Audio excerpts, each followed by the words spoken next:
So mga kamotor, tuturuan ko kayo kung paano mag battery lift, no? So ano nga po ba yung battery lift? Yan guys, tuturo ko sa inyo kung paano yung battery lift, no? Ang battery lift is iaangat natin yung battery dito sa taas. Kasi ang stock po kasi nandito. So lilipat natin siya sa taas. Bakit? Yung mga kadalasan lang kasi nang gumagawa nito is yung mga nagpo-forma lang, no? So, syempre, hindi naman lahat ng tao is alam kung paano gawin to. So, ganyan ituturo ko sa inyo kung paano natin iba-battery lift tong Rossi Fresh X natin, no? Kahit sa Rossi Train, iisa lang po sila. Kahit Winner Expand, RS150. Yan guys. Tuturo ko sa inyo kung ano yung mga unang tatanggalin. So, bakit nga tayo magba-battery lift, no? So, magsasalpak tayo ng ram air, no? So, apparently kasi mag-iipon tayo ng pyesa para kay Rossi Fresh X kasi this November before December magpaparem up tayo, no? So susulitin ko lang yung pagiging ram air buoy natin kasi kapag nag-rem up tayo ay hindi na natin pwede masalpak to, no? Kasi naka-design na po nakatono na po ang ating throttle body sa open, no? So open throttle body, kumbaga naka-mushroom or open air filter. Yan guys, yung filter na yan, naka-open lang yung filter or depende kung anong gusto ko, kung naka-airbox ba. So kapag nag-rem up ka naman, matatama naman nila yung air fuel mixture niyan sa loob, no? So nakadepende yan. Syempre ako naman gusto natin yung dagdag performance, syempre open tayo guys. So ito guys, rammer natin, syempre why not, PCX 160 plus velocity guys, no? So yan, sakto naka stock pipe tayo ng Raider FI. Testingin natin kung malakas ba ang hagod, no? So yun mga kamotolib, uunahin natin itong tanggalin. So pagkabaklas nyo ng dalawang tornilyo, meron pa siyang isang tornilyo. So ito mga kamotolib, natanggalan natin yung pinakauna. So sabi ko sa inyo may isang tornilyo, tatanggalin natin to, no? So ang next natin mga kamotolib, yung upuan, no? So may dalawa siyang 10mm dito para maano, no? So hindi na natin kailangan baklasin itong magkabilaang flarings, no? Ito lang ang tatanggalin natin. Yan lang guys. So mga kamotor, natanggalin natin yung upuan. So ganyan siya dapat, open yan. Ganyan siya guys, open siya dapat. So ang next naman is itong dalawang magkabilaang tornilyo. Ito guys, yan. Ito. So okay, baklasin na natin. Tanggalin natin mga kamotor yan. So yung mga brand new, no? So meron pang sangkiin dito, no? So tatanggalin nyo rin po yun. Kailangan nyo po siyang tanggalin. Kasi kapag nag-battery po tayo, isa tama dito yung battery. Kasi nakahiga na po yung battery dyan, mamaya. Example ko sa inyo. So ang next naman ito, magkabila ang palikpik. 4 yung tornilyo nyan. Dalawa dito sa ibaba. So tanggalin natin. Natanggalan natin yung dito. At sa kabila. So ito naman ang next natin tatanggalin. Yan, magkabilaan po yan, oh. So tanggalin nyo na. Yung mga motolib, natanggalan natin, oh. Yan, magkabilaan. Tanggalin natin guys. So ang next naman natin is ito. So paano matatanggalin? Nakaharang to guys. Iaangat nyo lang po yun na pa ganyan. At magbubuka na yan siya. Yan, o diba? Pati rin sa kabila.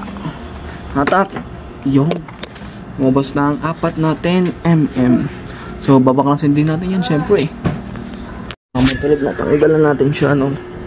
Yan, natanggalan natin to. So ipapakita ko rin sa inyo kung paano mag airbox. Tanggal ang airbox. So yan, syempre tatanggalin natin siya sa clamp. Tatanggalin natin itong dalawang alin na to. So hindi na po stock yan, ha? Pero ang stock po kasi nakalagay dito is 10mm din na yabe na tornilyo. So magkabilaan yun guys. So yan, airbox delete. So yun guys, natanggalan natin doon. Yan, maluwag na yan guys, maluwag na. So pagtanggal guys, ganyan lang yan. Angat, tanggal na siya guys. Yan na, ang off ang throttle body natin. So yan siya guys, yung throttle body natin, no? 32mm, no? Stock po yan. Sa mga version to guys, ha, yung version 1 kasi na flash yung mga kasabayan ni J-Mags na kumuha mga October last year, no? So version 1 po yun. Paano nyo malalaman kung anong version 1 yun? Kung kulay gray po ang speedometer sensor. Kapag black na po ang speedometer sensor is version 2 na. So, ito naman ang tatanggalin natin, no? So, syempre tatanggalin natin tong yan.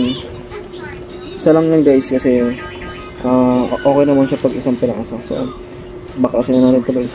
Guys, pagkatanggal natin is pagbabaklasin na natin tong starter push button, tapos itong fuse box and yung relay para dito sa signal light. So, pagkatapos natin dito, tatanggalin din natin tong baterya guys, no? So, itong wire na to guys is sa mini driving light no.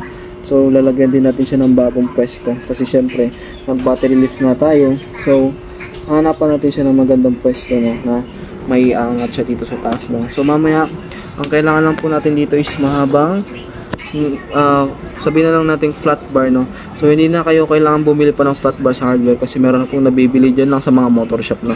So, ito yung bagay na yun. Papakita ko sa inyo. So, nabaklasan na natin. So, mamaya ako napapakita yung flat bar na sinasabi ko, no.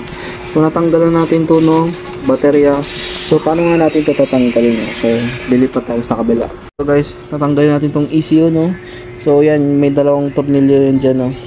So, syempre, tatanggalin natin. So, guys, natanggalan natin yung, ano, no, ECU. So, may negative tong ECU, no. So, kailangan natin tong matap mamaya kahit saan dito. So, ang next naman natin itong lagayan ng battery, no. So, may tornilyo po yun sa gitna. Yan, guys. Kailangan natin ng long dyan talaga, mahaba. So, maglalagay pa tayo ng extension para lang maabot yung tornilyo na yan, yan guys. Para maitanggal natin tong lagayan ng battery. So, yun guys, tanggalin na natin siya. So, yan mga kamotorip, natanggalin na natin yung tornilyo sa gitna. Yan. So, pag ang pagbaklas nito is angat papunta, pwede rin dito, pwede rin pakabila. So, para lang din kayo nagtatanggal ng airbox na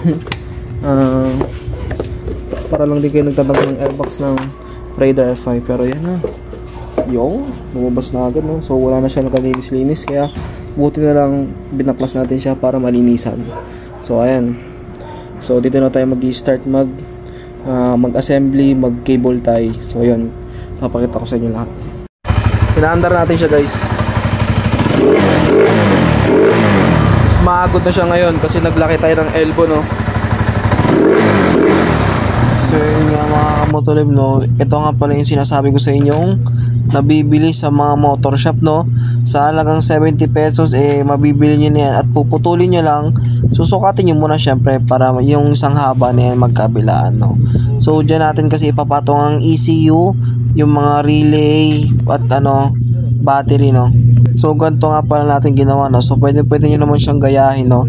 So ito is ipapaano pa natin, no, ipapa-improve pa natin, no. So ito ayusin muna natin tong starter, then ito show up na. Ayun mga kamotorip, natapos na natin ang battery lift. Naman na ito. So natapos na natin yung battery lift, no. Yan. So gayahin nyo na lang guys. Ito kasi is para to sa mini driving light, no. So ayan siya. So napundi na yung isang low beam natin. Yung high beam na lang ang nagana. So normal lang talaga yan guys kasi mumurahin lang ang ating mini driving light. So kaya tayo nagganto para makapag-ipon pa ng mga ibang pyesa kasi gusto natin mag-upgrade pa ng mas pangmatagalan na talaga. So ganyan na siya guys. Yan. So ito yung ramper na gagamitin natin, no, although P6 pa rin. Then plus velocity. Syempre for more ingay-ingay, no. Guys. So bukas bibili tayo ng pang-Aerox na rammer.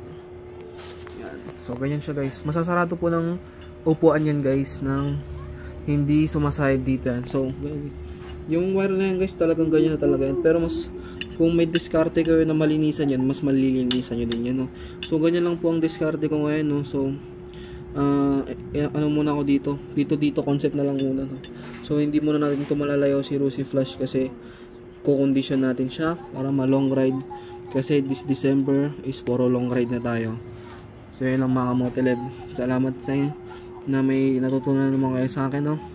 So wait lang, pause muna. Although naman na kahit naka battery lift kayo, mababalik pa rin natin tong side cover. Guys. Tada, diba? Kahit naka-rammer kayo na ganito, kasi ito maliit to, kasyang-kasya yan sa loob, wag lang yung Aerox kasi sobrang haba nun. Yan, ganyan siya guys. Matatakpan pa rin siya kahit naka-mushroom filter tayo sa loob. So yun lang guys. Bye-bye na.